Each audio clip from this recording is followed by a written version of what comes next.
क्या आपने कभी महसूस किया है कि जीवन बार बार आपको रोकने की कोशिश करता है? कभी परिस्थितियां, कभी लोग और कभी आपका खुद का मन। लेकिन क्या हो अगर मैं आपसे कहूं कि असली ताकत बाहर नहीं, आपके अंदर है। आज की ये कहानी आपको सिखाएगी कि कैसे बनना है अडिग। और ये कहानी जुड़ी है एक ऐसे महान गुरु से जिन्होंने दुनिया को सिखाया, मन को जीत लो, दुनिया अपने आप जीत जाओगे। नमस्कार दोस्तों, मैं आशीष आप लोग के बीच उपस्थित हूँ एक ऐसी कहानी लेकर जो आपकी जिंदगी को पूरी तरीके से बदल कर रख देगी। मैं आपसे बस अनुरोध करता हूँ, आप अपने जीवन का सिर्फ 5 मिनट देकर इस कहानी को पूरा ध्यान से जरूर सुनो। बहुत समय पहले एक छोटे से गांव में एक युवक रहता था। उसका नाम था आरव। आरव का जीवन आसान नहीं था। हर काम में उसे असफलता मिलती थी। लोग उसका मजाक उड़ाते थे और धीरे धीरे उसने खुद पर विश्वास खो दिया।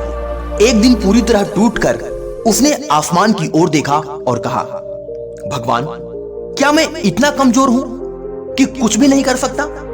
उसी समय गांव के एक बुजुर्ग ने उससे कहा, अगर सच में जवाब चाहिए तो जंगल में जाओ, वहां एक महान ज्ञानी रहते हैं। आरव ने पूछा, कौन? बुजुर्ग मुस्कुराए और बोले, वो हैं भगवान बुद्ध। आरव तुरंत निकल पड़ा। रास्ता आसान नहीं था, कांटे थे, पत्थर थे, भूख और प्यास थी। लेकिन इस बार उसने हार नहीं मानी, क्योंकि उसके अंदर एक सवाल जल रहा था, मैं क्यों हारता हूं? कई घंटों की यात्रा के बाद वह एक शांत स्थान पर पहुंचा, जहां पेड़ों के नीचे बुद्ध ध्यान में बैठे थे।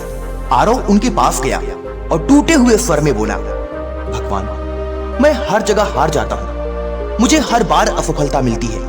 मैं कुछ भी शुरू करता हूं और बीच में छोड़ देता हूं। लोग कहते हैं मैं कमजोर हूं। क्या सच में मैं कमजोर हूं? बुद्ध ने धीरे से आंखें खोली और मुस्कुराते हुए कहा, तुम कमजोर नहीं हो, तुम्हारा मन कमजोर है। आरव ने हैरानी से पूछा, मन कमजोर कैसे हो सकता है? बुद्ध बोले, जब मन डर से भर जाता है, जब मन दूसरों की बातों को सच मान लेता है, जब मन हार को अपनी पहचान बना लेता है, तब इंसान रुक जाता है। और जब इंसान रुक जाता है तो दुनिया उसे कमजोर कहती है। आरव ने पूछा, तो क्या करूं मैं, कैसे बनूं अनस्टॉपेबल?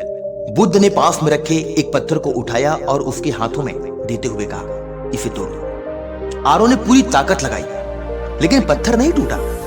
वह बोला, मैं नहीं कर सकता। बुद्ध मुस्कुराए, यही तुम्हारी समस्या है, तुम कोशिश करने से पहले ही मान लेते हो कि तुम नहीं कर सकते। बुद्ध ने फिर कहा, अगर तुम अनस्टॉपेबल बनना चाहते हो तो ये 3 बातें हमेशा याद रखो। पहली बात, हार को स्वीकार मत करो। हार सिर्फ एक घटना है, पहचान नहीं। जब तुम गिरते हो तो तुम सीखते हो, और जब सीखते हो तो तुम मजबूत बनते हो। दूसरी बात, अपने मन को नियंत्रित करो। मन एक घोड़े की तरह है, अगर तुम उसे नियंत्रित नहीं करोगे तो वह तुम्हें कहीं भी ले जाएगा। लेकिन अगर तुम अपने मन को काबू कर लिया तो कोई भी तुम्हें रोक नहीं सकता। तीसरी बात, लगातार चलते रहो।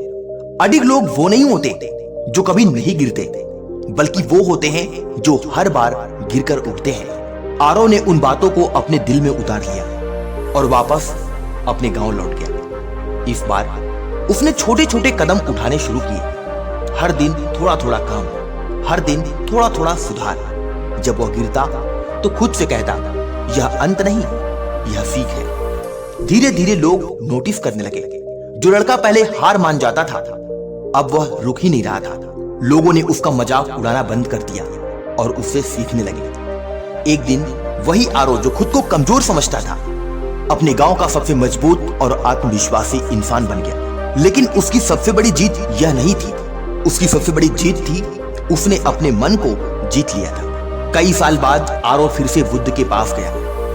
आरव कहा, भगवान, अब मैं अडिग बन गया हूं। बुद्ध मुस्कुराए और बोले, नहीं, तुम हमेशा से अडिग थे, बस तुम्हें खुद पर विश्वास नहीं था। प्रिय साथियों, अगर आप भी जीवन में बार बार रुक जाते हैं, अगर आपको लगता है कि आप कमजोर हैं, तो याद रखिए, आप कमजोर नहीं हैं, आपका मन आपको रोक रहा है। जिस दिन आपने अपने मन को काबू कर लिया, उस दिन आपको कोई नहीं रोक सकता। आप गिरेंगे, लोग हंसेंगे, लोग मजाक उड़ाएंगे, लोग आपके पैर को पकड़ के खींचेंगे, परिस्थितियां आपको तोड़ने की कोशिश करेंगी। लेकिन अगर आप हर बार उठ खड़े हुए तो एक दिन दुनिया आपको देखकर कहेगी, यह इंसान अनस्टॉपेबल यानी अडिग है। अगर आपको ये कहानी पसंद आई हो तो वीडियो को लाइक करें, शेयर करें और चैनल को सब्सक्राइब जरूर करें, क्योंकि ऐसी ही कहानियां आपकी जिंदगी बदल सकती हैं। मिलता हूं अगली वीडियो में एक नई कहानी के साथ। तब तक के लिए अपना ख्याल रखें। जय हिंद, वंदे मातरम।